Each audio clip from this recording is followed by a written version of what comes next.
Sarah Chen stood in the hallway outside Commander Vrex's office and tried to stop her hands from shaking. Through the crystalline door, she could see the commander's body shifting colors. That was never a good sign. When Krillians turned dark purple, it meant they were angry. She had been at the Galactic Concordance Academy for 4 years now. 4 long years of being the only human among 500 cadets from 47 different species. 4 years of being stared at, whispered about, and treated like she didn't belong. And now, 2 weeks before graduation, she was being called to the commander's office. The door opened before she could knock. Commander Vrex stood behind his desk, his crystalline body catching the light from 3 different suns outside the window. Next to him stood Instructor Krell, a massive Thorian whose gray skin looked like stone. Krell had never liked humans. He made that very clear in every combat class. "Cadet Chen," Vrex said. His voice sounded like wind chimes, musical but cold. "Please sit." Sarah sat in the chair across from the desk. It was made for beings much larger than humans, and her feet barely touched the floor. She hated how small it made her feel. "Your final examination has been decided," Vrex continued. He touched a panel on his desk, and a hologram appeared in the air between them. Sarah's breath caught in her throat. The hologram showed 10 figures. She recognized them immediately. Every cadet in the academy knew these faces. They were the 10 champions, the greatest warriors from the 10 founding species of the Concordance. Each one was a legend. Each one had never lost a battle. "Traditionally," Vrex said, "graduating cadets face one champion in combat simulation. It is meant to be a learning experience. Most cadets last between 30 seconds and 2 minutes. Sarah nodded slowly. She had seen other cadets take their final exam. Even the best ones rarely lasted more than a minute against a champion. "However," Vrex continued, and his body shifted to a deeper purple, "your case is unique. You are the first human to attend this academy. Many of my instructors believe humanity was admitted to the Concordance too quickly. They believe your species is not ready for the responsibility of galactic citizenship." "I have passed every required course," Sarah said quietly. "My scores are average, but they meet the standards." "Average," Instructor Krell growled. "Exactly. You are average in every way. Slower than a Cathari, weaker than a graviton. Your brain processes information at a fraction of the speed of a Krillian. You have no telepathy, no precognition, no abilities beyond basic primate functions." Sarah felt heat rising in her face. She wanted to argue, but she knew it would only make things worse. "Therefore," Vrex said, "the Council of Instructors has made a decision. Your final examination will be different. You will face all 10 champions." The words hit Sarah like a physical blow. "All 10? That's impossible. No one has ever—" "Exactly," Krell interrupted. "No one has ever been asked to do this because it cannot be done. But if humanity truly deserves to be part of the Concordance, then surely one human cadet can demonstrate abilities beyond the average." Sarah looked from Krell to Vrex. The commander's color had shifted slightly, now showing streaks of blue among the purple. Uncertainty, maybe, or was it shame? "This isn't fair," Sarah said. "You're setting me up to fail." "Life is not fair, cadet," Vrex replied. "The galaxy is not fair.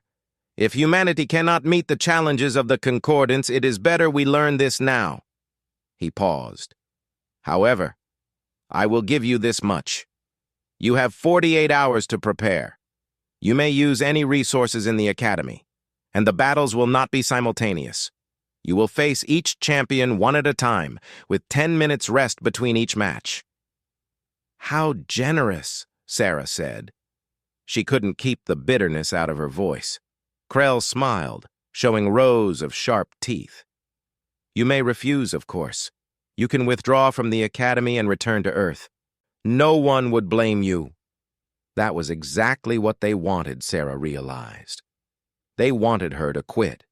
They wanted to tell the galaxy that when faced with a real challenge, the human had run away. She stood up from the chair and looked directly at Commander Vrex. "When do I start?" Vrex's body shifted again, this time showing flashes of yellow. Surprise. "The examination will take place in 2 days, at dawn cycle. The entire Academy will be watching. It will be broadcast to all Concordance worlds." He leaned forward slightly. "Cadet Chen, you understand what you are agreeing to. You will face Thorg the Unbreakable, Precision 7, who has never made an error in combat, Seer Kenth, who can see the future, the Unity, which is 50 warriors in perfect coordination, Voidwalker, who cannot be touched, and 5 others just as deadly. This is not like your training exercises." "I understand," Sarah said. "You will lose," Krell said flatly. "Probably within the first 30 seconds against Thorg. You will embarrass yourself and your entire species." Sarah turned to look at the massive Thorian instructor. For 4 years, she had endured his contempt. For 4 years, she had listened to him explain to the class why humans were inferior. She was tired of it. "Maybe," she said, "but I'll be standing in that arena. That's more than you're doing." Krell's eyes narrowed dangerously, but Vrex made a sharp sound that meant the meeting was over. Sarah walked out of the office and into the hallway. Her legs felt weak. Her heart was pounding. All 10 champions. It was suicide. They were giving her an impossible task because they wanted to prove that humans didn't belong. But as she walked back toward the cadet dormitories, something else started to grow inside her chest, pushing aside the fear, anger, determination. They expected her to fail. They wanted her to fail. The whole galaxy would be watching, waiting to see the human get crushed. She thought about Earth, about the 8 billion people who would see this broadcast, about every human who had ever been told they weren't good enough, weren't smart enough, weren't strong enough.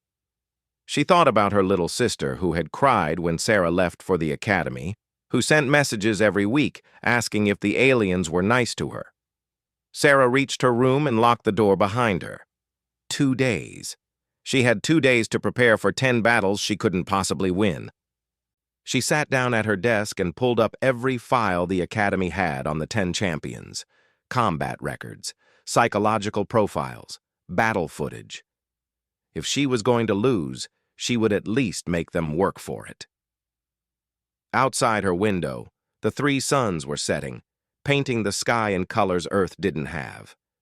Sarah didn't sleep that night. She had work to do. The arena was a perfect sphere, 50 meters across, with walls that glowed soft blue. Every seat in the observation dome was filled.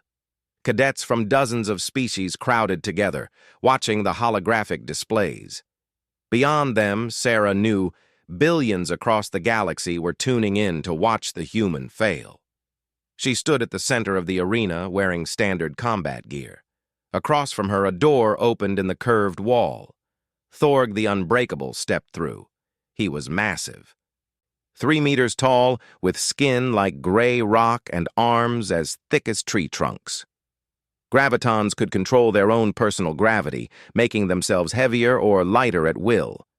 In combat, Thorg could make himself weigh as much as a small vehicle, then move with impossible speed. The referee's voice echoed through the arena. "First match, Thorg of Graviton Prime versus Cadet Sarah Chen of Earth. Begin." Thorg smiled and took a step forward. The arena floor cracked under his foot. He had made himself heavier, Sarah realized. Much heavier. She ran. It wasn't elegant or brave. She just ran to the side as fast as she could. Thorg's fist slammed into the spot where she had been standing a second before. The impact left a crater in the floor. "Stand and fight!" someone shouted from the observation deck. But Sarah kept running. She circled around Thorg, staying just out of reach. He was strong, impossibly strong, but he was also big and getting bigger as he added more gravitational mass to his body. "What's the matter?" Sarah called out. "Too slow?" Thorg roared and charged at her. Sarah waited until the last second, then dove to the side. Thorg couldn't stop his momentum. He crashed into the arena wall hard enough to make the whole sphere shake. For 47 minutes, Sarah ran, dodged, and taunted. She threw loose pieces of broken floor at Thorg's face. She made rude gestures.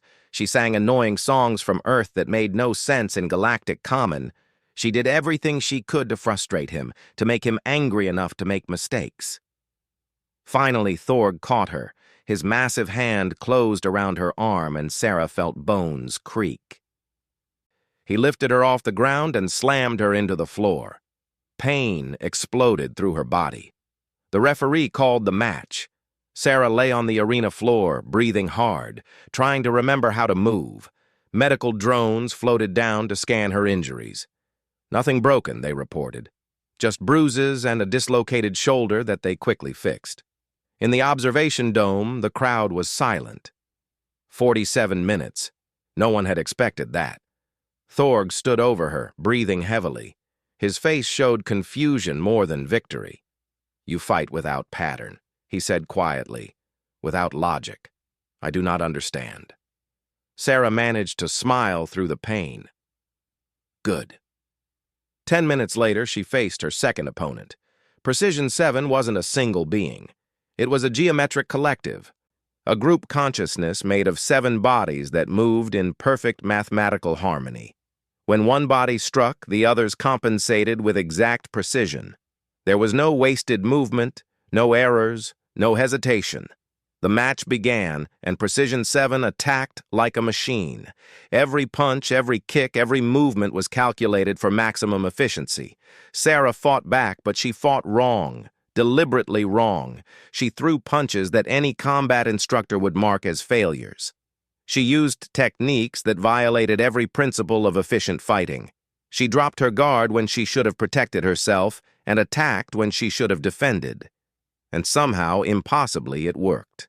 Not well enough to win, but well enough to survive. Precision 7's calculations kept failing because Sarah's movements didn't make sense. The collective would predict she would move left, so they would position to counter that, but Sarah would move right instead, even though moving right was tactically incorrect. Halfway through the match, Sarah grabbed a handful of dirt from the broken arena floor and threw it in the air. Then she started singing again, an old Earth song with no rhythm that matched the combat. Precision 7 stopped moving for almost 3 full seconds. Their shared consciousness was trying to process why someone would do something so pointless in the middle of a battle. Those 3 seconds let Sarah land her only successful hit of the match. It didn't do much damage, but it didn't need to. She had made the perfect warrior's pause. Precision 7 won the match eventually, but they filed an official complaint immediately afterward. Her movements contain calculation errors yet achieve results. This is paradoxical and must be investigated. Champions 3, 4, and 5 came next in quick succession. Sarah lost all 3 matches, but she lost them slowly, painfully, stubbornly.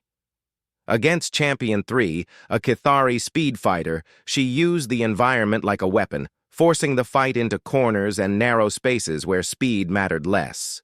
Against Champion 4, a telepathic warrior who could read intentions, Sarah found that her mind was too chaotic to read clearly. The champion kept flinching away from attacks that Sarah hadn't decided to make yet, because even Sarah didn't know what she was going to do next. Against Champion 5, an ancient being called the Stone Sage, who had mastered patience and timing, Sarah simply refused to be patient. She attacked constantly, recklessly, forcing the sage to break his perfect defensive pattern just to keep up with her chaos. After 5 matches, Sarah could barely stand. Both her arms were bruised purple. One eye was swollen shut. 3 ribs were cracked. The medical drones had given her enough painkillers to drop an elephant, but she could still feel everything. She sat in the rest area, drinking water and trying to gather her strength for Champion 6. Around the arena, the crowd was no longer silent. They were arguing, confused, excited. This wasn't how these matches were supposed to go. Commander Vrex appeared on a screen in the rest area. Cadet Chen, you have the right to stop. You have already proven yourself by surviving 5 champions. Sarah looked up at the screen. How many to go?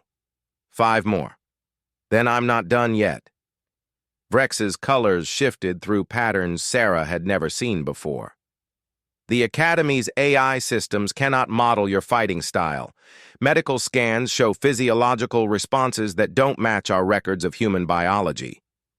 Your adrenaline level should have killed you an hour ago. Your neural patterns are unlike anything we've seen. What are you? Sarah finished her water and stood up slowly. Everything hurt. Everything. But she stayed on her feet. I'm just a human, she said. And I'm tired of people telling me that's not good enough. She walked back into the arena. 5 more champions waited. 5 more impossible battles. But in the observation dome, something had changed. Some of the cadets were cheering now. Not all of them. Not even most of them. But some. And in the rest of the galaxy, on 1,000 different worlds, people who had been watching to see the human fail were now watching to see what would happen next. Sarah Chen had everyone's attention now, and she wasn't finished yet. Seer Kenth floated into the arena without touching the ground. The precognitive being looked like smoke given shape, with eyes that glowed like distant stars. Everyone in the Concordance knew about Seer Kenth. The champion could see 5 seconds into the future. Fighting someone who knew your next move before you made it was considered impossible. Sarah stood in the center of the arena, swaying slightly. The painkillers were wearing off. Her body was screaming at her to stop. 5 battles down, 5 to go. This one should be the shortest yet. How could anyone fight someone who could see the future? The match began. Seer Kenth moved before Sarah did, already positioning to counter her attack. Sarah changed her mind mid-motion, throwing a kick instead of a punch. But Seer Kenth was already moving to block the kick. For 2 minutes, they danced this impossible dance. Every move Sarah planned, Seer Kenth had already seen. It was like fighting her own shadow. Then Sarah stopped planning. She let her mind go blank. She stopped thinking about technique, about strategy, about winning or losing. She just moved. Pure instinct, raw reaction. When her fist wanted to strike, she let it strike. When her feet wanted to dance away, she let them dance. Seer Kenth's form flickered like a broken hologram. Sarah's movements became wild, animal, unpredictable. A punch that came from nowhere, a kick that violated her own balance. A headbutt that hurt her as much as it hurt Seer Kenth. The precognitive being made a sound like wind through broken glass. Its form was shifting, unstable, confused. I see 1,000 futures, Seer Kenth whispered. In each one you are different. How can one being contain multitudes? How can you be all these possibilities at once? Seer Kenth withdrew from the arena before the match was officially over. The referee looked confused, consulting rules that had never been needed before. Finally, the announcement came. Champion withdrawal. Match goes to Cadet Chen. Sarah fell to her knees. She had won. She had actually won. The crowd in the observation dome erupted into chaos. Half were cheering, half were demanding the match be declared invalid. The 10-minute rest period felt like 10 seconds. Sarah's vision was blurring. The medical drones worked frantically, pumping her full of healing compounds that weren't designed for human biology. They were improvising, just like she was. Champion 7 entered the arena, but it wasn't one being. It was 50. The unity moved as one organism, 50 bodies but one mind. They surrounded Sarah in a perfect circle, every position calculated, every movement synchronized. The unity had never lost because they could attack from all angles at once while defending with the awareness of a single, vast consciousness. The match began, and the unity attacked. Sarah blocked one strike, but 20 more came from different angles. She couldn't defend against them all. No one could. "Wait!" Sarah shouted. "Can we talk first?" The Unity paused. All 50 bodies stopped moving at exactly the same instant. They spoke with one voice from 50 mouths. "Talk? This is combat." "Yeah, but you're 50 people, right? One consciousness, but 50 experiences. Don't you ever get tired of agreeing with yourself all the time?" The Unity's bodies tilted their heads in perfect unison. "Explain." Sarah, desperate and running on fumes, started talking. She told them about Earth, about humans who argued with each other and themselves. She told them jokes that didn't translate well into galactic common. She told them about her sister back home, who was brave and scared at the same time. About her dad, who was proud of her but also worried. About herself, who wanted to win but also wanted to sleep for a week. And as she talked, something strange happened.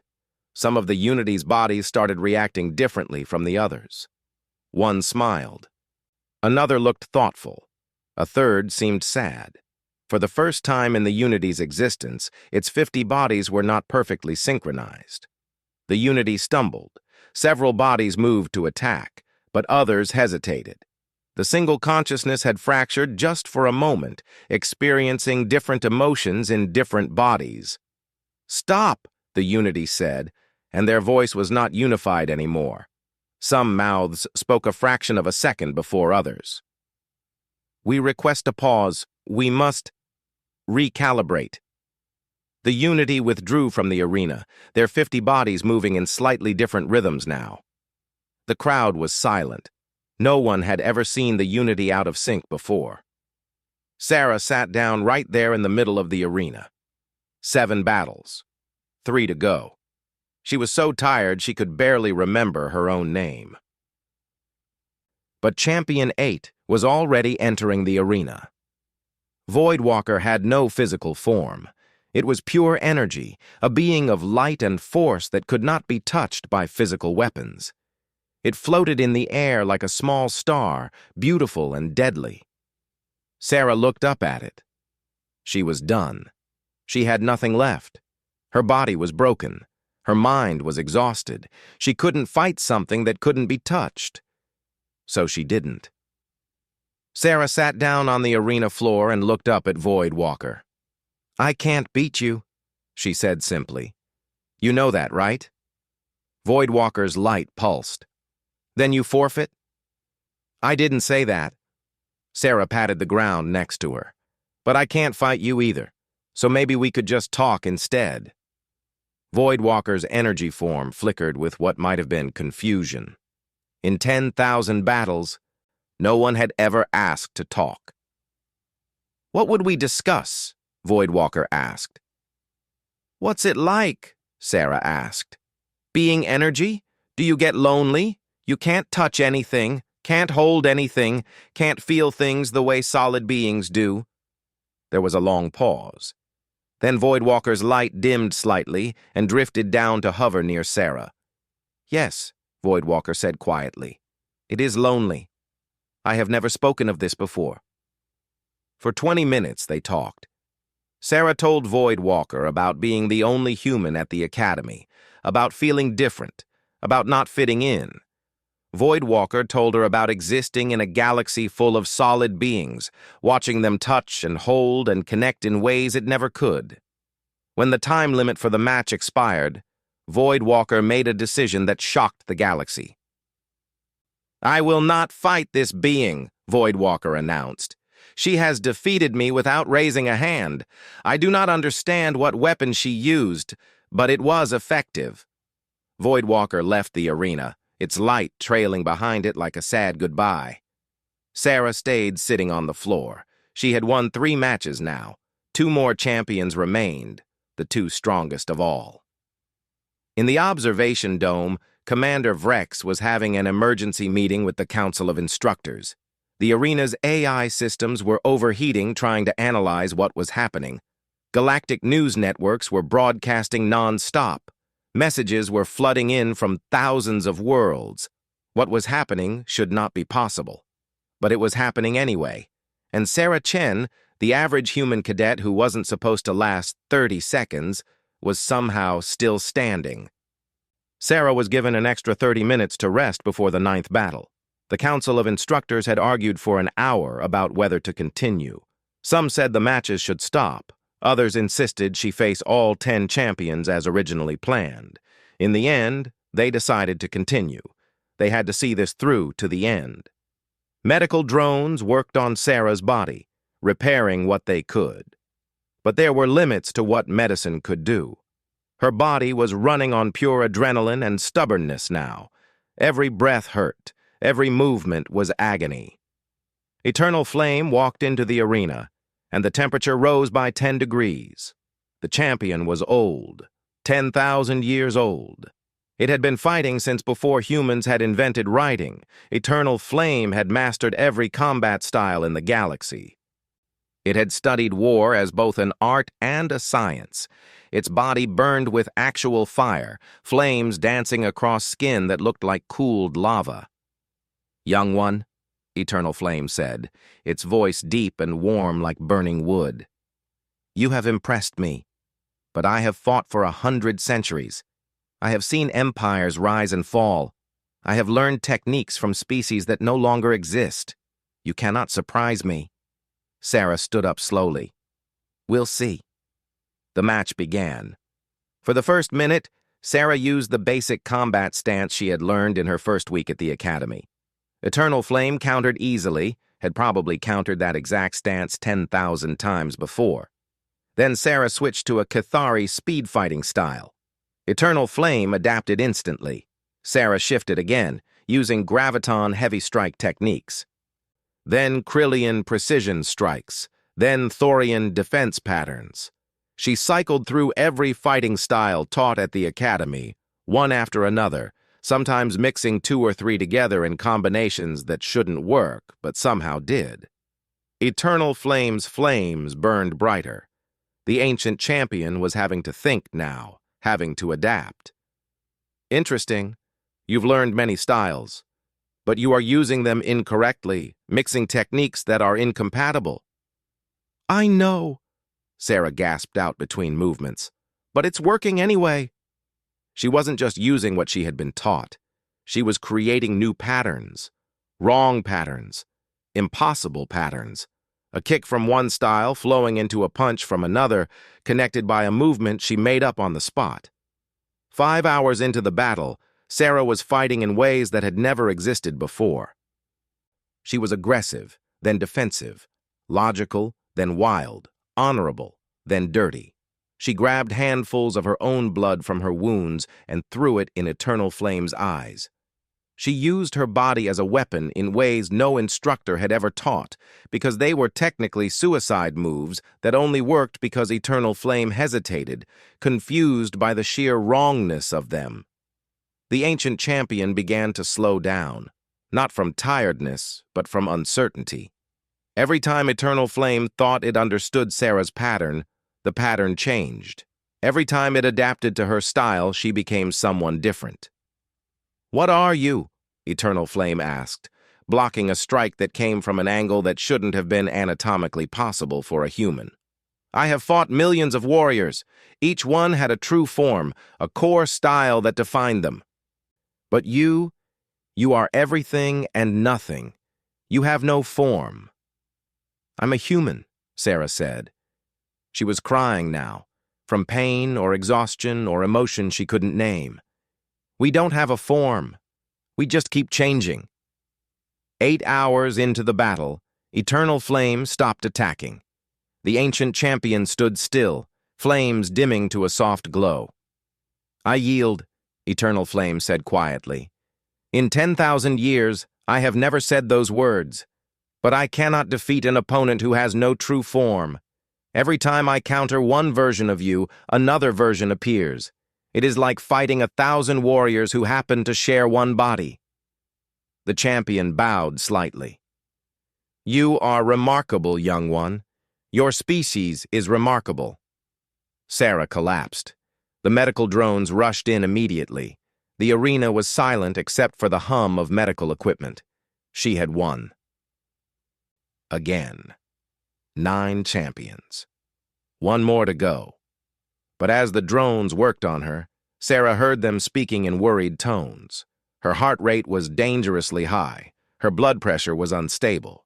Her body temperature was fluctuating in ways that shouldn't be survivable.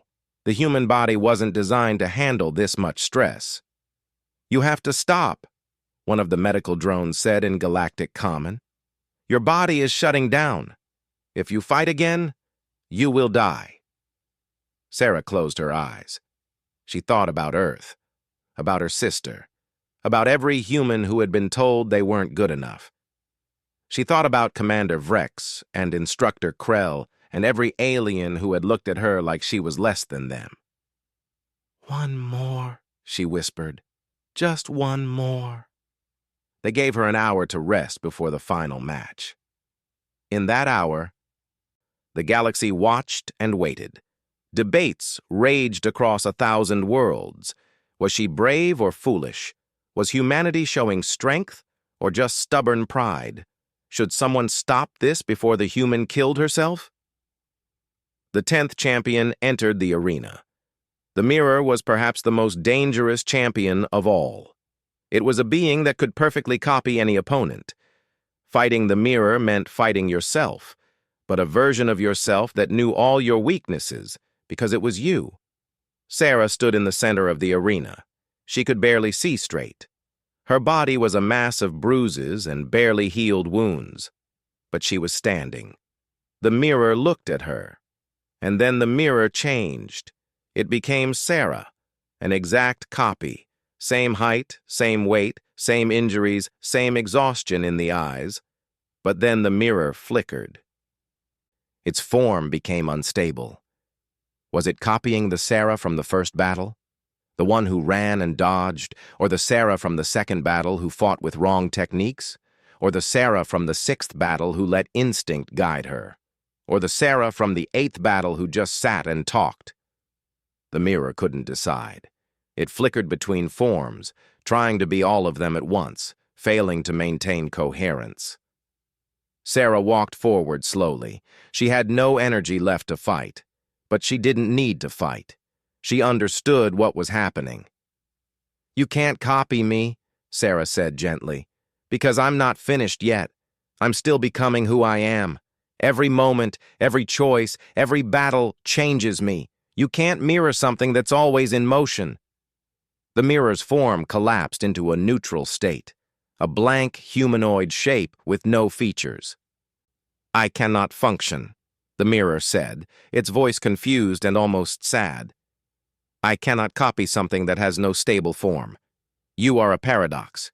You are the first opponent I cannot replicate." The mirror withdrew from the arena. Sarah stood alone in the center of the sphere. 10 champions. She had faced all 10. And somehow, impossibly, she was still standing. The observation dome exploded with noise.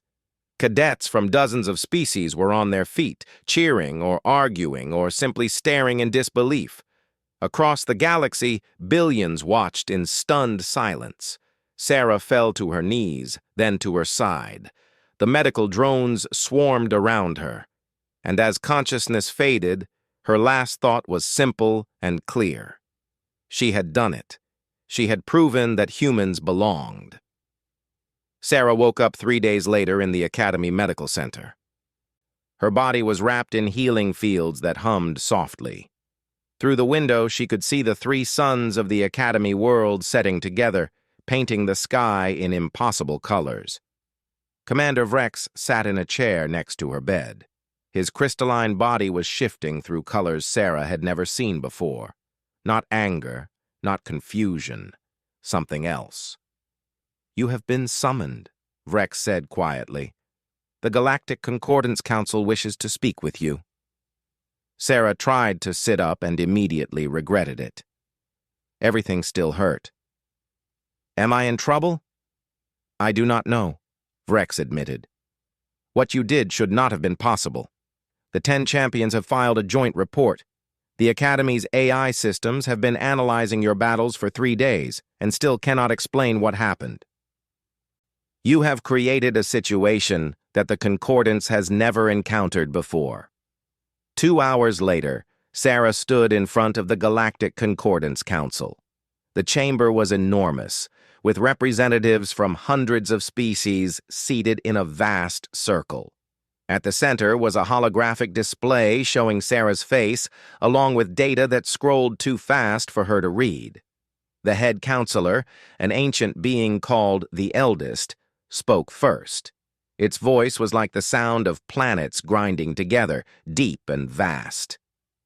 "Cadet Sarah Chen of Earth," the Eldest said, "you have accomplished what should not be possible.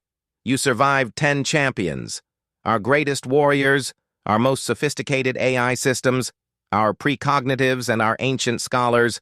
None can fully explain what you did. You demonstrated abilities beyond your species' documented capabilities. You violated every prediction model we have." The Eldest paused. "Explain yourself." Sarah looked around the chamber at hundreds of alien faces staring at her. She thought about everything she could say: technical explanations, combat theory, philosophical arguments. Instead, she told them the truth. "I was terrified in every fight," Sarah said. Her voice was small in the huge chamber, but somehow everyone heard her. "I was so scared I wanted to run away. I wanted to quit. During the 5th battle, I was sure I was going to die." She took a deep breath. "But I kept going because I had to. Because if I stayed the same, I would lose. So I changed. I became whatever I needed to be in each moment. When I needed to run, I ran. When I needed to fight smart, I fought smart. When I needed to stop thinking and just move, I did that." "But how?" Precision 7 demanded from its seat in the council. "How did you change so completely between each battle? How did you adapt so quickly?" "I don't know," Sarah admitted. "I just felt everything. Fear and anger and hope and desperation all at the same time. I didn't plan it. I didn't think about it. I just responded." Commander Vrex stood up from his seat. "I have analyzed Cadet Chen's performance extensively. I have also reviewed Earth's history and humanity's psychological profiles." He touched a panel, and new data appeared on the holographic display. "Humanity is unique among known species," Vrex continued. "Most species evolved to be exceptional at specific things. Krillians have quantum speed processing. Gravitans have gravity manipulation. Telepaths have mind reading. Each species has a specialization that defines them." The display showed comparison charts between humans and other species. Humans were average or below average in almost every category. "Humans have no such specialization," Vrex said. "They are not the strongest, not the fastest, not the smartest. They have no extraordinary abilities, but they have something else. They have unlimited adaptive capacity. Humans can hold contradictory emotions simultaneously. They can change their behavior based on context. They can believe two opposite things and choose between them in the moment. They are psychologically flexible in ways we have never encountered." Eternal Flame stood up from its seat, flames dancing across its body. "I fought Cadet Chen for 8 hours. In that time, she was not one warrior. She was dozens of warriors, all sharing one body. She had no core style because humans do not have a final form. They are perpetually unfinished, perpetually adapting." Seer Kenth's smoky form drifted forward. "I can see the future, but I could not see her future because she had too many. Every second she was choosing who to become next. No other species does this so completely." The Unity spoke next, their 50 bodies standing together but no longer in perfect sync. She showed us that a single consciousness could experience multiple emotions at once. We had never known this was possible. She changed us. The council chamber filled with voices. Some were afraid, some were fascinated, some were arguing that humans were too unpredictable, too chaotic, too dangerous. The Eldest raised a hand, and silence fell. "Cadet Chen," the Eldest said, "you represent a species that cannot be categorized, cannot be predicted, cannot be defined. This makes some of us uncomfortable, but it also makes humanity valuable. The galaxy needs those who can adapt, who can become what the moment requires. The eldest paused, and when it spoke again, its vast voice was almost gentle. Humanity is granted full membership in the Concordance, and you, Sarah Chen, are granted highest honors for your graduation. You will be assigned to the First Contact Division, where your unique abilities will be most valuable. The chamber erupted in applause from some sections and protest from others. Sarah stood there trying to process what had just happened. She had passed. Humanity was accepted. It was over. Later, at the graduation ceremony, Sarah stood with the other cadets. She wore the uniform of a Concordance officer now. Her sister had sent a message that morning, crying happy tears. Her father had said he was proud. Earth was celebrating. Instructor Krell approached her after the ceremony. The massive Thorian stood silent for a moment, then spoke. "I was wrong about your species," he said simply. "I apologize." Sarah nodded. "Thank you. But I still do not understand you," Krell continued. "I have studied the recordings of your battles. I have tried to learn from them, but I cannot replicate what you did. I cannot become multiple warriors in one body." Sarah smiled slightly. "That's okay. Half the time we don't understand ourselves either. That's part of being human." She looked up at the 3 alien suns setting over the academy. Tomorrow, she would start her new assignment. She would meet new species, explore new worlds, face new challenges, and she would adapt. She would change. She would become whatever she needed to be, because that's what humans did. They weren't the strongest or the smartest or the fastest, but they could be anything. They could hold on to hope while drowning in fear. They could be brave while being terrified. They could be logical and emotional, strong and gentle, serious and silly, all at the same time. The galaxy had tried to define her, to categorize her, to predict her, and they couldn't, because she was human, and humans were still becoming who they were going to be. That night, the Concordance updated its policy. Every cadet, regardless of species, would now train with human instructors. They would learn improvisation. They would learn adaptation. They would learn that sometimes survival didn't mean being perfect at one thing. Sometimes it meant being willing to change. Sarah Chen walked back to her quarters under 3 alien suns, carrying the weight of representing her entire species. It was heavy, but she could handle it. After all, she had faced 10 champions and lived to tell the tale. And if she could do that, she could handle anything.